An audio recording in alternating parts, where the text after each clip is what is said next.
PG super speciality విద్యార్థులు house సర్జన్ల స్టైఫండ్ను 15% వరకు పెంచాలని కోరుతూ గుంటూరు జీజీహెచ్లో జూనియర్ డాక్టర్లు సమ్మె కొనసాగిస్తున్నారు. నిరసనలో భాగంగా జీజీహెచ్ ఆవరణలో 100 మందికి పైగా జూడాలు రక్తదానం చేశారు. ప్రభుత్వ వైద్యుల పదవీ విరమణ వయసును 62 నుంచి 65 ఏళ్లకు పెంచాలన్న నిబంధనను ఉపసంహరించుకోవాలని డిమాండ్ చేశారు. నేషనల్ మెడికల్ కమిషన్ నిబంధనల ప్రకారమే ఫ్యాకల్టీ నియామకాలు ఉండాలని కోరారు. నాన్ మెడికల్ అభ్యర్థులను అసిస్టెంట్ ప్రొఫెసర్లుగా నియమించడాన్ని వ్యతిరేకించారు. ప్రభుత్వం 3 డిమాండ్లు అంగీకరించి చర్చకు పిలవాలని జూనియర్ డాక్టర్లు విజ్ఞప్తి చేశారు.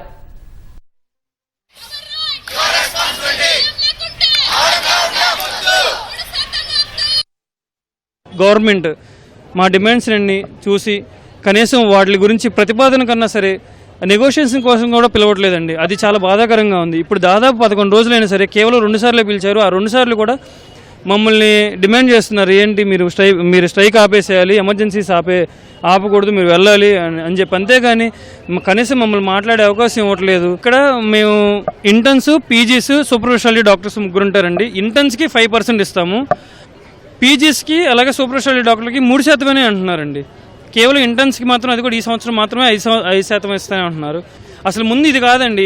ఎంఎస్సీ పిహెచ్డీ వాళ్ళు అసలు వాళ్ళ గురించి ఎందుకు మాట్లాడట్లేదు? ప్రతి ఎన్ఎంసీ రూలు ప్రతి స్టేట్ ఫాలో అవుతున్నప్పుడు ఎందుకు ఆంధ్రప్రదేశ్ 30% ఇస్తున్నారు?